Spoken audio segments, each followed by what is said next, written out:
I'm only a week later than I said I was going to be, and according to my fiance, I will be late for my own funeral. Speaking of funerals, hi friends, welcome back to Cammie's Corner and another installment of Harrowing Horror. Now, of course, as you know, this was April's pick to be dissected in the month of May. However, in May instead, I brought you the remainder of my collection of novels for the Harrowing Horror collection and told you we would be taking a look at this book in June. Here we are, so let's get started. Of course, this title that I am referring is The Woman in Black, written by Susan Hill. Our publication year is 1983, and it is a gothic horror. This is told in a first-person narrative, or from a first-person point of view. Our place setting is London, England, and it also takes place in the seaside town of Crythen, Gifford. Our year is to be assumed early 1900s or the Victorian era. It is broken down into 12 chapters and comprised of 160 pages. Based on that page count, it is considered to be a novella. This go around, the most expensive copy I was able to find was a UK first edition hardcover copy in the amount of $226.87, which on the scheme of price ranges, that is pretty low for a first edition. So of course your ISBN number will vary based on your version, and our writing style is informal. For movies, I was able to find 3 versions based off of our book. The first is a 1989 production starring Adrian Rawlings. If you've never seen the movie, I do encourage you to seek it out. It is available for you on the YouTube platform at no charge in its entirety, and it was really good. Now, the ending is quite different than our book here. However, it was well worth the watch. There are also some changes to our protagonist, Mr. Arthur Kipps, as far as his storyline and character is concerned. I won't give away any spoilers because, of course, the story being short as it is, they were still able to pull through with a lengthy movie. It's about an hour and 41 minutes in length, but it is very creepy all its own. So I highly encourage you, find it, watch it, it's well worth your time. The second is a little bit more popular, being that it's more recent, and that is the 2012 production starring Daniel Radcliffe. I actually have yet to see that production. I had a hard time finding it to rent it, and it is not currently available through the Netflix platform. And our last is not necessarily a derivative straight of our novel. It is based off of our antagonist, which is our character Janet Humphreys, the Woman in Black, and it is called Angel of Death, and I have yet to see that either. In addition to reading our novel, I also listened to the audiobook narrated by Paul Lansdale through my Audible app, and it was 4 hours and 33 minutes in length. And I did get it for a nice price point. I think it was about $5 and change, so it was well worth it, and it definitely gave a creep factor with some of the background music. So let's just kind of jump right in. Gothic horror. Automatically, we are taken to typically a London setting. It's very often that you find yourself in Victorian times. With Gothic horror, there is always a very dark ambiance. The theme is typically a storytelling. It always involves the past, and somehow it intertwines the past into the present and how it affects. Usually it's generational, so you'll see the same type of repetition throughout generations. And this particular book not only visits fear and isolation, but we also see some trauma and the influence, of course, as indicated, of the past experiences. There's also a nice feel of modern life versus kind of the rural, secluded living here. And you do get a very chilling fear from this book, straight from the jump through our ending. I'm gonna go ahead and break this down by chapter, and we're going to talk about pages and then just kind of quickly go through our story. Novellas are typically pretty quick to get through, but there are some things that I definitely want to hone in on and talk about in a little bit more depth. So our first chapter is called Christmas Eve. So we start off in a happy time. Christmas Eve is usually a time of cheer and something that you're looking forward to as far as celebration. And this was one of the first times, and I'm sure I'll visit it somewhere down the road when I look to another Gothic horror, but this is the first time that it's really stood out for me, where you have Christian representation, Christian religious representation, in 2 different areas, both in our beginning and our end, but we kind of see a different feel. You get the Christianity take that sort of surrounds Christmas and its history, But in the end, you get a very different feeling of our protagonist kind of revisiting his Christian setting and his take on prayer and how it kind of works in this supernatural world and realm. So I very much enjoyed that aspect of it. Chapter 1 is comprised of pages 9 through 24, and we also get kind of this almost theater-like sense where we get this dark curtain that kind of hangs over our short tale, and it really does give you the chills. We find where on page 21 our protagonist Arthur Kipps kind of sets the scene. Now he is in what is presumed his living room with his family. That is his wife Esme Anley and her 4 children from a previous marriage. Isabel, who is 24, Oliver, who's 19, Will is 18, and Edmund is 15.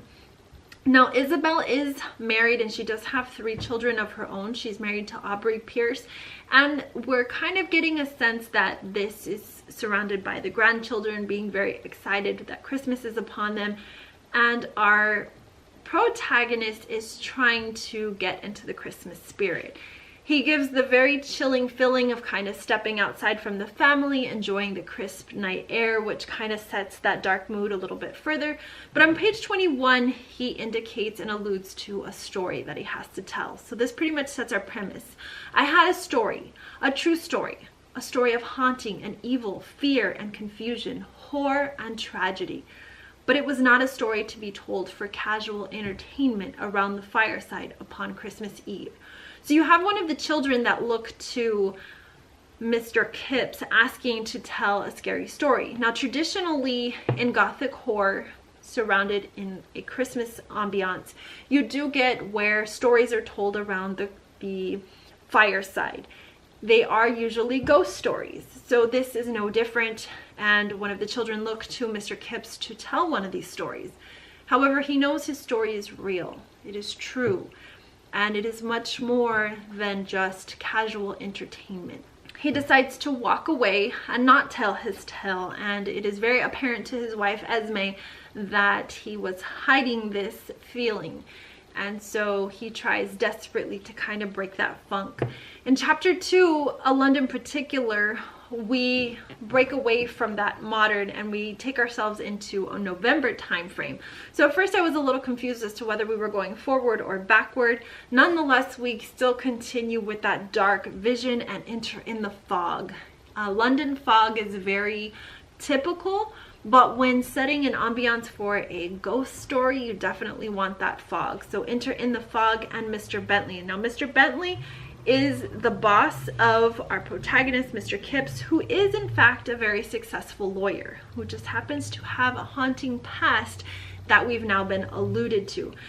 Mr. Bentley and his firm has been in charge of an estate or a family for many generations, and it is the assignment of this estate of that of Miss Alice Drablow, who has recently passed, and her affairs need to be placed in order. She resides in the seaside town of Krythen Gifford and lives in the Ill Marsh house, and this is the estate that the affairs have to be kind of mulled over and just see what's remaining, what needs to be done to button up her home. So Mr. Bentley assigns Mr. Kipps to go to the seaside town of Krythen Gifford and represent the firm and that of the family who the firm has represented for many years. Enter into chapter 3, The Journey North. This takes us through pages 34 to 39, so it's a very short chapter, and we are here introduced to Samuel Daly. Now, he is the first local that author meets on his train ride, and here we get mention of 3 other places. We have 9 Lives Causeway, which kind of reminded me of a cat, maybe a black cat, and it has 9 lives. I don't know if that's really the author's take on that, but that's definitely what I pulled away there. And then we have the Ill Marsh house. Now, keep in mind, Ills have a very sinister look to them. They're often referred to as menacing, very creepy. They have very sharp jaw lines, very, almost piranha-like mouths. So although they've never been known to bite people or attack people, there's always that fear for scuba divers and underwater exhibitionists that they may someday be attacked by an eel. They also represent masculine energy. So there is kind of a overall very rough vibe with that descriptive. And then there's also a descriptive of grape mouth tunnel. Now, unripe grapes are very bitter. They are tart. And grapes in and of themselves have a chemical that gives kind of like an aftertaste if they are in fact unripe, which gives you an insatiable thirst. So again, I don't know if the author went through the great lengths of kind of thinking of all these descriptives when choosing the names of these locations, but I would almost bet money that she did, and that these places were specifically selected for those very reasons. So we just get a very casual conversation and introduction to Mr. Daly, and we realize that he is going to be of use to Mr. Kipps down the road. That takes us into chapter 4, pages 40 to 57, and Mr. Kipps is now staying at the end. It's called the Gifford Arms. Now we're introduced to a minor character here by the name of the landlord, and he is the proprietor of this inn, where Mr. Kipps kind of goes back and forth between Ill Marsh House and Gifford Arms. So you will see this quite a bit. The landlord immediately recommends a glass of mulled wine, which again takes me back to Great Mouth Tunnel. So I get that still, that dark kind of distillery vision of an inn that maybe doesn't have the best lighting, and kind of a man that, you know, is just in and of himself a little creepy, a little questionable, but he seems to be very helpful.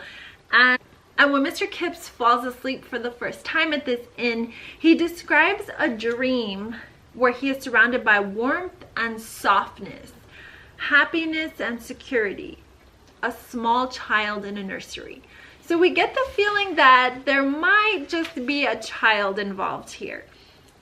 Now, this is the first time that we also see the introduction of Mr. Jerome. Mr. Jerome is a real estate agent in Crichton Gifford, and he is appointed as kind of Arthur's guide to town. He knows a little bit about the Ill Marsh House, and inevitably he does become a little bit guilt-stricken with the inevitable pain that Mr. Kipps will eventually suffer at the hands of that house, which sounds a little creepy in of itself.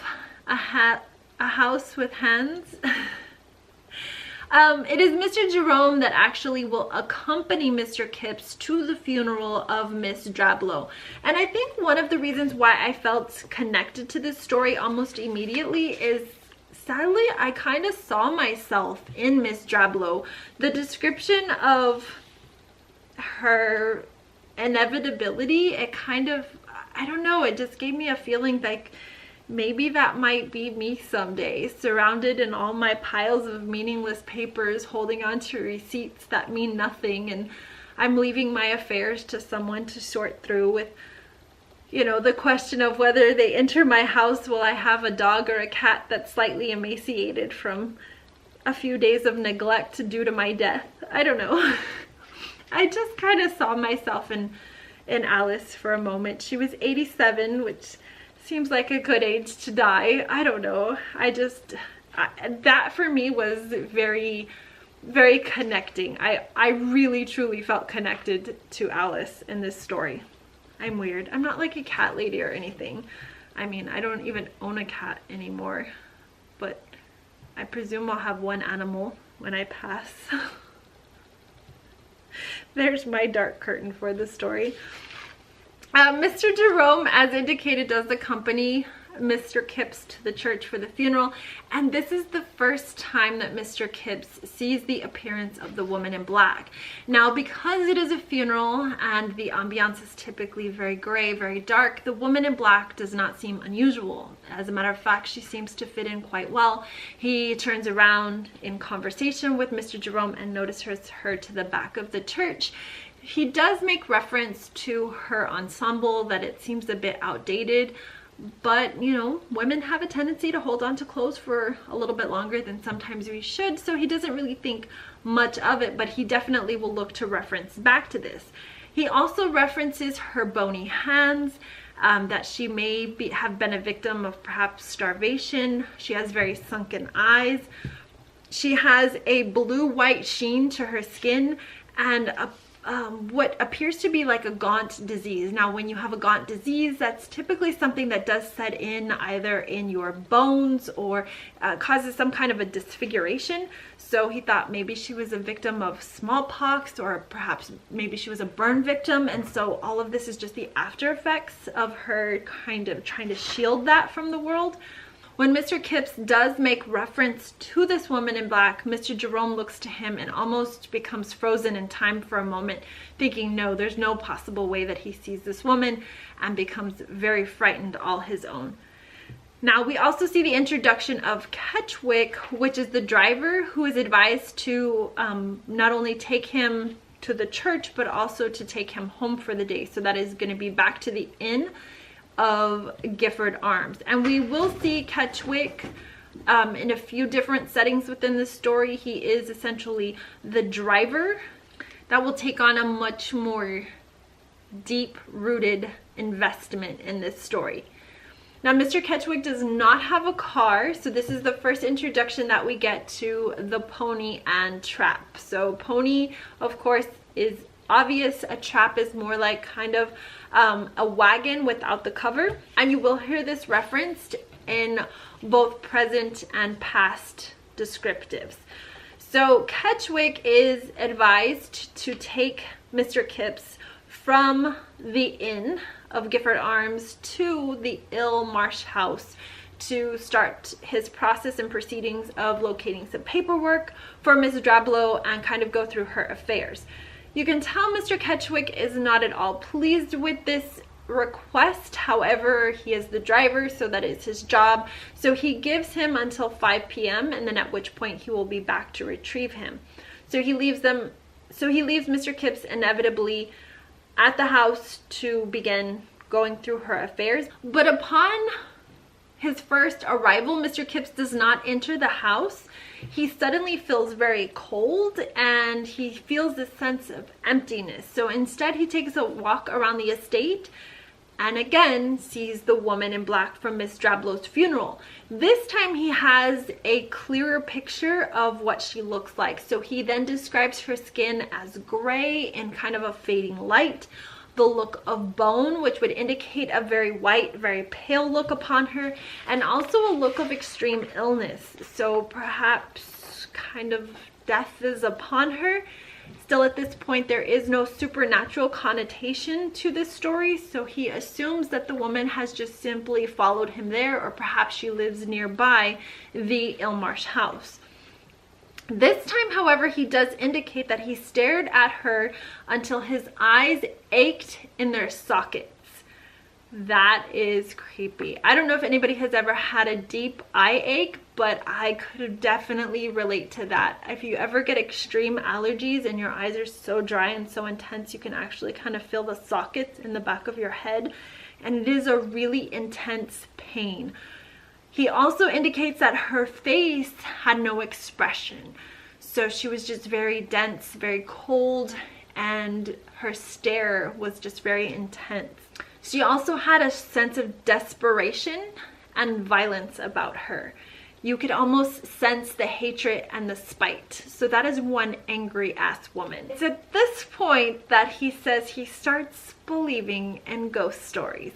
That reminded me of that portion in Pirates of the Caribbean when the captain looks at Elizabeth and says, "Do you believe in ghosts, Miss Swan? Well, you best start believing 'cause you're in one."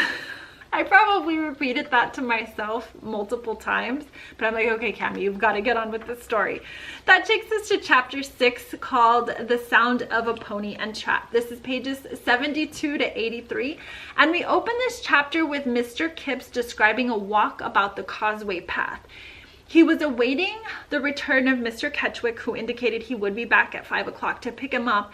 So he's giving a very descriptive detailing of the landscape that he sees around him. He sees grayness ahead, a feeling of complete isolation, swallowed almost in a sense by his surroundings, not being able to differentiate the water from the sky. So that in itself is a very scary descriptive, because if you've ever been in or near a waterway where it is very dense fog and very dense lighting, almost like a gray. I kind of get the feeling of the Pacific Northwest when that descriptive comes about. I've never been to London, so I can just imagine that it is much more intense and gray. But the Pacific Northwest at its early morning peak hours and right before the sun sets gives that feeling. And sometimes it is very difficult to distinguish where the water begins and the sky ends. So that in of itself, I could have definitely related to. We also get a descriptive of thick, damp sea mist. So that's also kind of like an after effect of the fog. A thick, almost choking-like fog. Now, London, as he describes, has a yellow tinge or a yellow hint to it. He says this is nothing like London fog. This was very salty, very light, very pale. And it caused confusion and disorientation. So these are all, again, very great descriptives when describing Gothic horror. He also hears in the distance a chilling and horrific situation unfold. A noise of a pony and trap, a horse in panic. He hears the cry of what seems to be a terrified young child.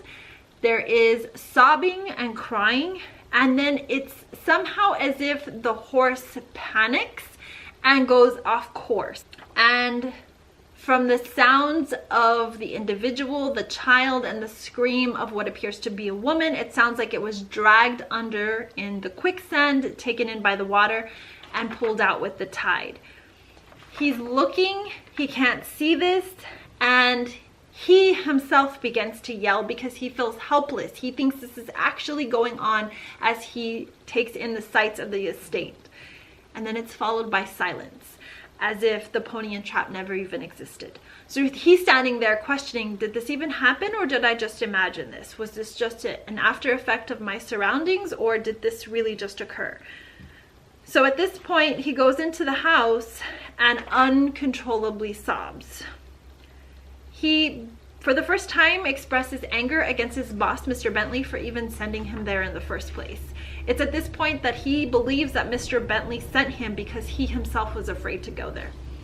He, in the house, doesn't necessarily at that point look around. He starts to feel very claustrophobic, and the house feels very empty to him. He seems to have that descriptive that it doesn't seem to be filled with anything. It just seems to be very empty. Again, you get the feeling of cold, damp, dusty, mustiness.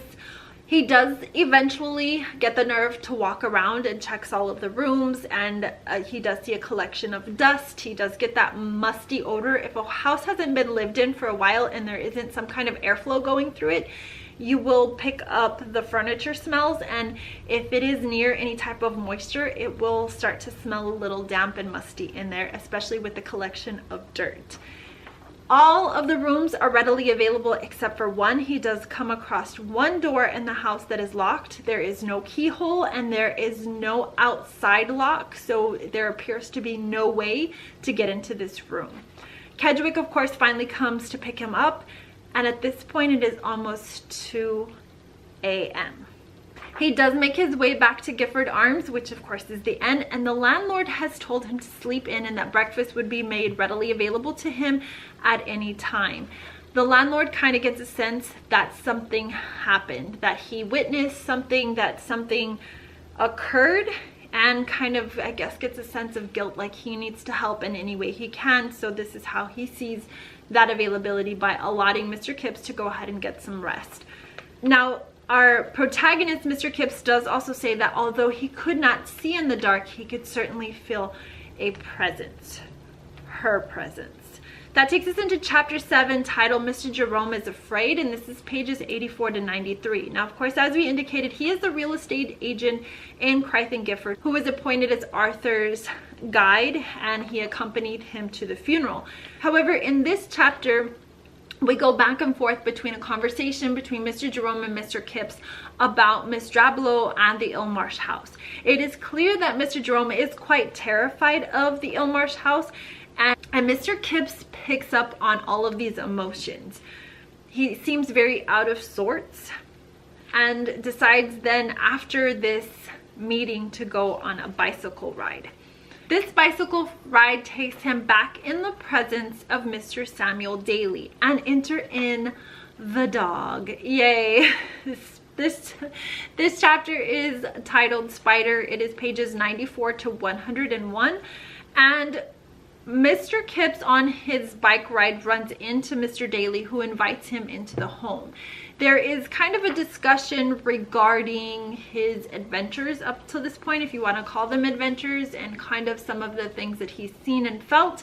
And so Mr. Daly offers his dog Spider, and she will then accompany Mr. Kipps back to Ilmarsh house as he begins to adhere to all of Miss Drablow's affairs and gets the paperwork in order. This takes us to chapter 9, titled In the Nursery, pages 102 to 122. Now, he does eventually touch base with Mr. Bentley in this chapter, quite towards the beginning, and Mr. Kipps advises that he feels he should stay a little bit longer to sort through Miss Drablow's papers because she is quite out of sorts. There was some questioning in the beginning in chapter 2 when they first start discussing her affairs as to whether she's going to be very neat and tidy and have everything in order, or if she's going to be just, you know, every which way, and she turns out to be every which way. She's the type of person who keeps receipts that, you know, are just everywhere, and she doesn't really have any rhyme or reason to that. So he does agree that Mr. Kipps should stay a little bit longer to sort through her affairs, and it is at that point he is asked to gather important stuff to send back to London. So he takes that information and cycles back over to the Ilmarsh house. He has a productive day sorting through paperwork, and in the evening it is indicated that he grabs a glass of sherry and he starts reading by lamplight and falls asleep. When he is awakened, he feels very disoriented for a moment. He's unsure of where he was and why he was there, and then he focuses on the curtain in the room in which he's sleeping. He notices that the curtain is slightly drawn. He does not remember leaving it that way, and that the window is slightly ajar. Spider, at this point, she is at the door of the bedroom growling with all of her hair standing on end. And it has always been stated that animals have a very keen sense to apparitions or ghosts or supernatural, and if they are present, an animal will be the first to detect. So from here, paying attention to Spider's actions, he then begins to hear a child cry. This is when Mr. Kipps is kind of asking himself, am I dreaming? Am I awake? Am I asleep? Am I hearing what I think I'm hearing? And then again, it becomes silent. Now, in this same chapter, we do have a following day, and this is when Mr. Kipps goes downstairs and he finds the letters. He discovers these letters that are all addressed to Alice. They're either my dear or dearest Alice, and they're all signed either J or Jeanette. Now, the writer, he has no idea who she is or what the relation, if any, to Miss Drablow. She does appear to be a young woman, perhaps a relative, and she is unmarried, living with her parents and with child. She's later sent away. Of course, in this day, to not be married and to have a child is very much taboo. She goes away to have the child, only to come back to the same situation where her parents are requesting that the child be put up for adoption. Now, Mr. Kipps, upon reading the multiple letters, does discover a couple of references to what he assumes is the child's father, simply titled P, or references to P, and it is indicated that the son's father is in Scotland or was sent away to Scotland. The writer, J or Jeanette, He is mine. Why should I not have what is mine? He shall not go to strangers. I shall kill us both before I let him go. And there seems to be a tone change within the letter. What else can I do? I am quite helpless. So a little bit scary when you can really say, I will kill us both. So she has no intent to adopt out her child. She does not want to let him go. And she really sees this child as everything that she is, everything that she has. Eventually, he does get to a final letter that just says, love him, take care of him as your own, but he is mine, mine. He can never be yours. Oh, forgive me. Again, a tone change. I think my heart will break, Jay. And this is the last letter addressed to Alice from Jeanette Humphrey. In addition to this letter, there is also a documentation which appears to have been drawn up by a lawyer.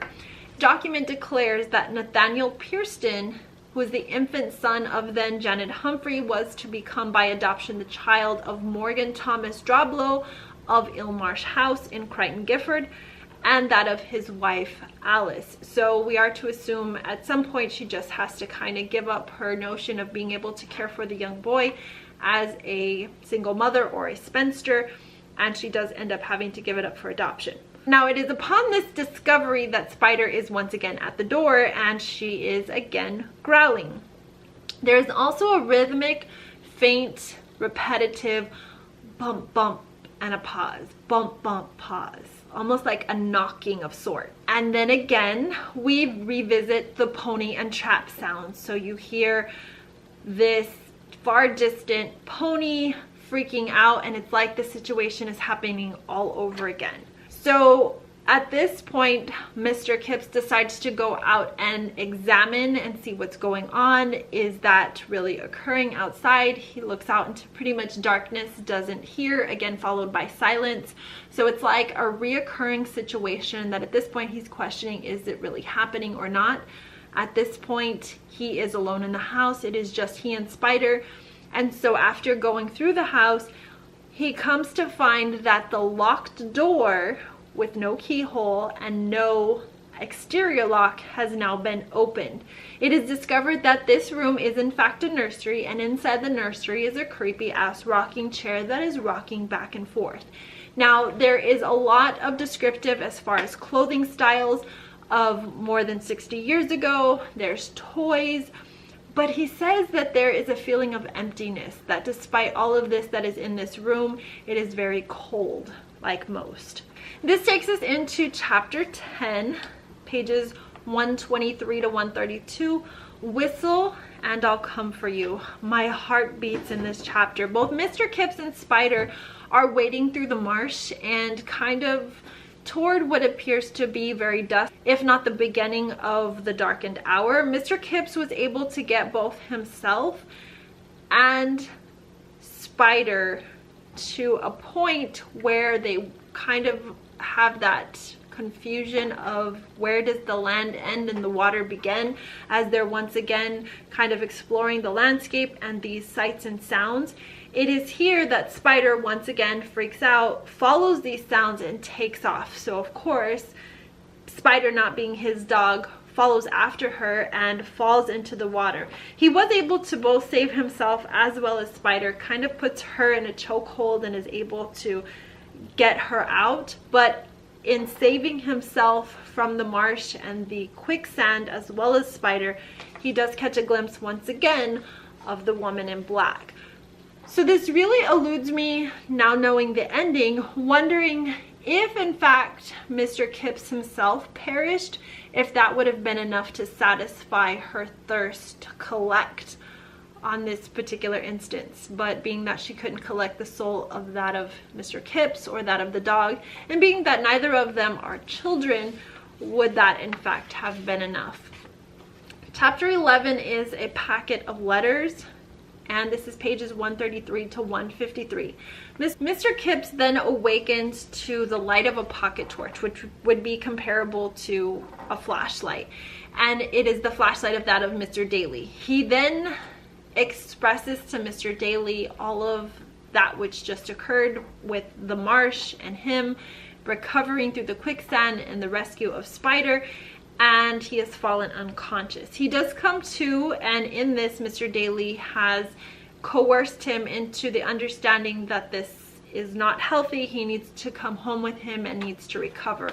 It's a good thing, you know, obviously, that he was able to get himself out of that situation, but it's very apparent he's been through some traumatic events and he needs to separate himself from Ilmar's house, and he needs to breathe for a couple of days. So he falls into that state of unconsciousness, but comes back to agrees. However, he gathers all of the papers and the letters that he set aside to go through them at a later point. So that would have been all of the documents that I referenced earlier, plus there are some documents that he has yet to discover, but he had grabbed and set aside anyways. Now, that same night that he discovered the curtain drawn and the window ajar, he had broken a lamp. So he tidies up those broken pieces of glass into the corner of the room. He sees that the nursery door is still ajar, so he goes and looks at the room one final time, only to see that the nursery is completely disarrayed, as if someone had went through there and just ransacked the place. Even looks like potential robbery. I mean, he describes it as just completely disarrayed. And at that point, he is then taken back to Mr. Daly. Here, he decides to go ahead and go through the remaining stack of paperwork. And in that paperwork, he also discovers 3 death certificates inside. That of Nathaniel, now Drablow, age 6, who drowned. On the same date, he sees that of Rose Judd, who drowned. It is discovered later that she was in fact the nursemaid of Nathaniel. And 12 years later to the day, we have the death certificate of that of Jeanette Eliza Humphrey, spinster, aged 36, who died of heart failure. So after looking into the situation a little bit further, it was discovered that a wrong path was taken in the sea mist. So as described, there is kind of that differentiation where sometimes it is hard to decipher where the water ends and the sky begins. And so that pony and trap reared off the causeway into the marshes and got sucked in the quicksand and then swallowed by the mud and the rising waters. It is also within that research and discovery that it is found that due to this accident, the nursery of Nathaniel was then left intact and his mother haunted it. This then takes us to a dinner conversation with Mr. Daly between he and Mr. Kipps. And Mr. Daly, who's more like, I guess I haven't really described him, he's kind of like a local businessman, an entrepreneur of sorts, kind of absorbs all of these businesses and does very well. He and his wife do not have any children, and business is really his life. So this kind of explains why he knows a lot about the town and those that live there. So he looks to Mr. Kipps and says, "You have come a long way since the night I met you on the train." To which Mr. Kipps inquires, "Do you suppose Miss Drablow was haunted night and day by the ghost of her sister and had to endure those dreadful noises?" That in and of itself really does cause a creep factor too, to think that she, who in fact herself, Miss Drablow, was a widow and lived in that house for many years after her husband died, left with the memory of that of her adopted son Nathaniel, the tragic death of he and his nursemaid, and then the haunting of now what is known as her sister, the woman in black. Was she resilient? Was she able to just kind of ignore those sounds? Did she become accustomed to the taunting of her sister, or did she simply just not let it affect her? Or the complete polar opposite?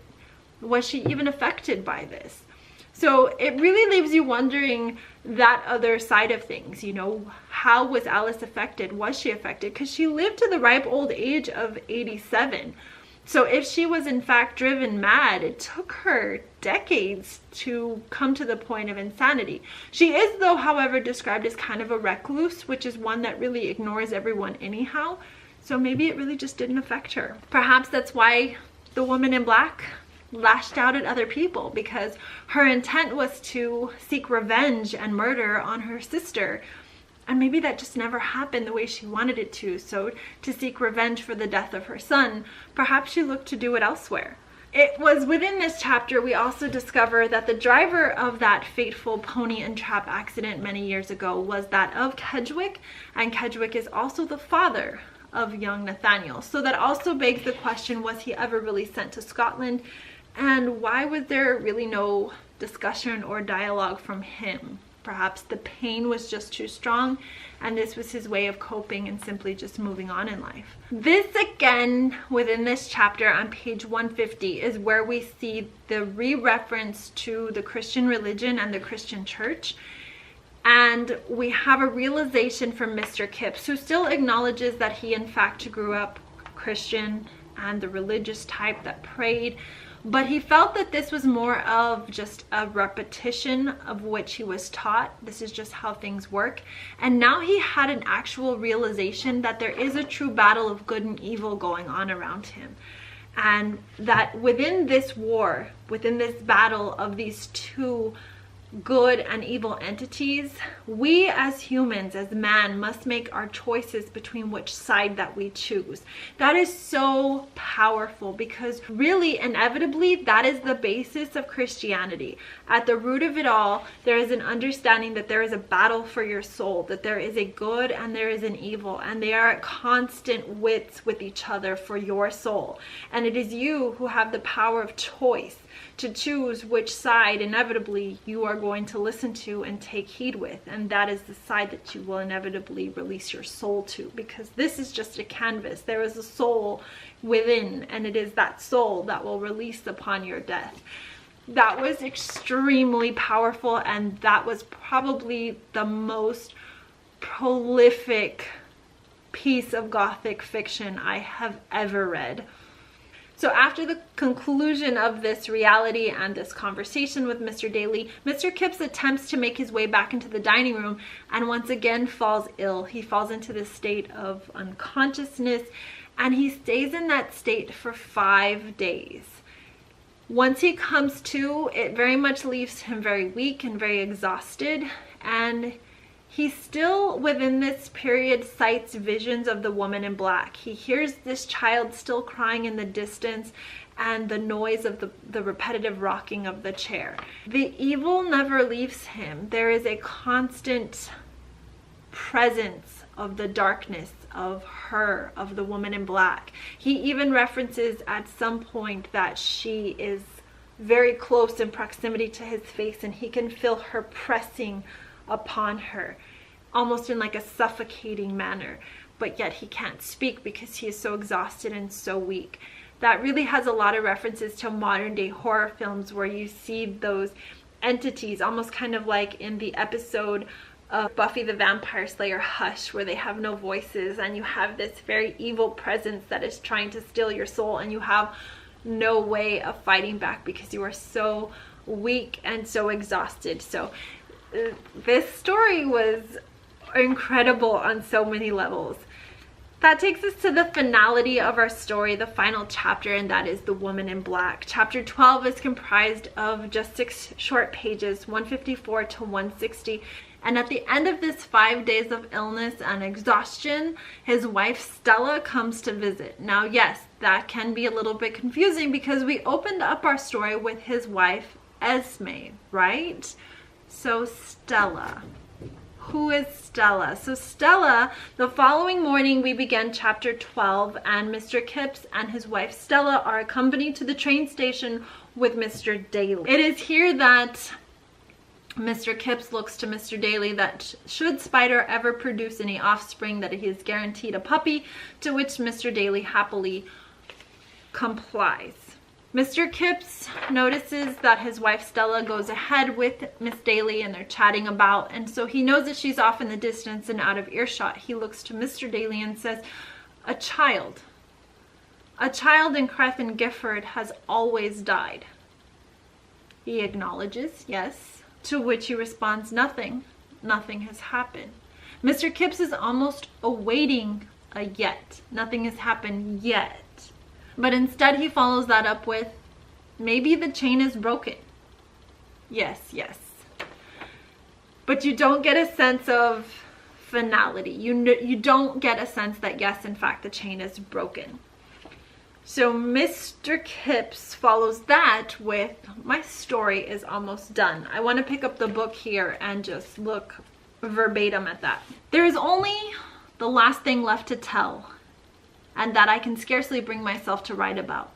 I have sat here at my desk day after day, night after night, a blank sheet of paper before me, unable to lift my pen, trembling and weeping too. I have gone out and walked the old orchard and further across the country beyond Monk's Peace for mile after mile, but nothing of my surroundings, noticing neither animal nor bird, unable to tell the state of the weather, so that several times I have come home soaked through the skin, to Esme's considerable distress. And that has been another cause of anguish. She has watched me and wondered and been too sensitive to ask questions. I have seen the worry and distress on her face and sensed her relentlessness as we have sat together in the late evenings. I have been quite unable to tell her anything at all. She has no idea what I have been going through or why. She will have no idea until she reads this manuscript, and at that time I shall be dead and beyond her. But now at last I have summoned up the significant courage. I will use the very last of my strength that has been so depleted by revealing to those past horrors to write the end of the story. To which he completes the understanding that Stella and he had returned to London. Now, at this point, he and Stella have decided to go ahead and marry. They kind of bumped it up because why wait? A little over a year after marriage, they gave birth to a son, Joseph Arthur Samuel. Mr. Daly was the godfather. The small family went to a park 10 miles outside of London. There was an attraction there.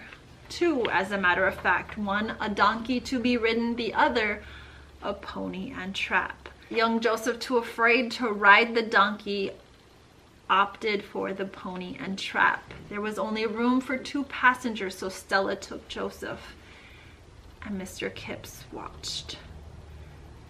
He watched as they went around, and then he saw her, and she saw me. No mistake, it was her. Her stare pierced through me.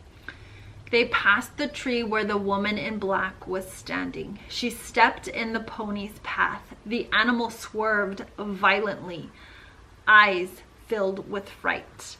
I began to run, said Mr. Kipps, and then I heard it, the sickening crack and thud as the pony and cart collided with one of the huge tree trunks.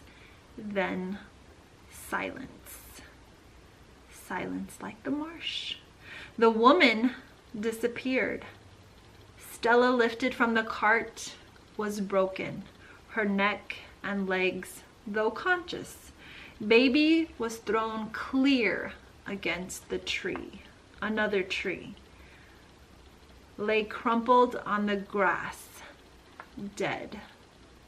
10 months later, Stella died from her injuries. Mr. Kipps concludes, I had seen the ghosts of Jeanette Humphrey, and she had had her revenge. They asked for my story. I have told it. Enough.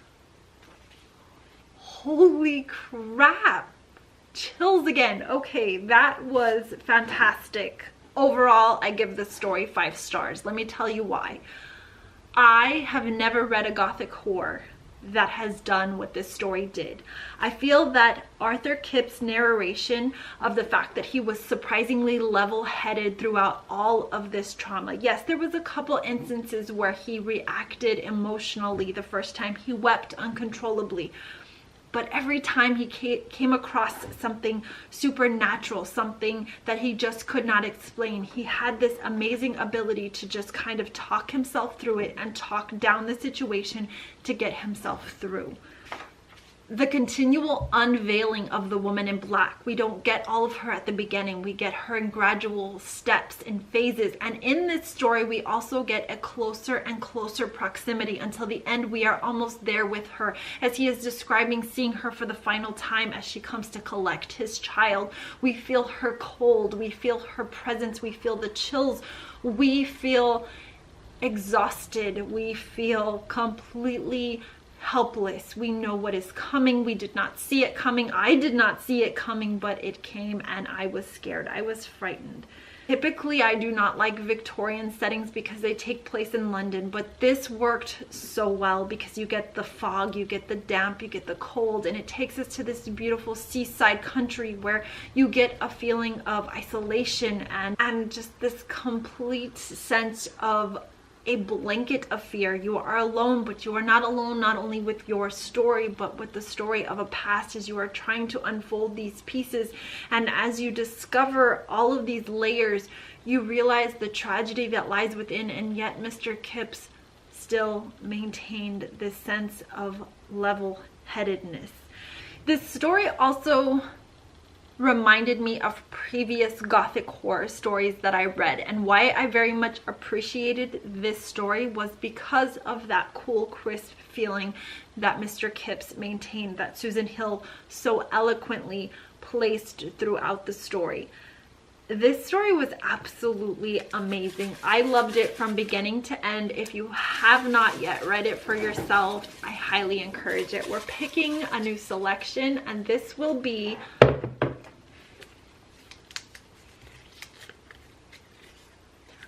my first Joe Lansdale, Edge of Dark Water. Edge of Dark Water by Joe R. Lansdale.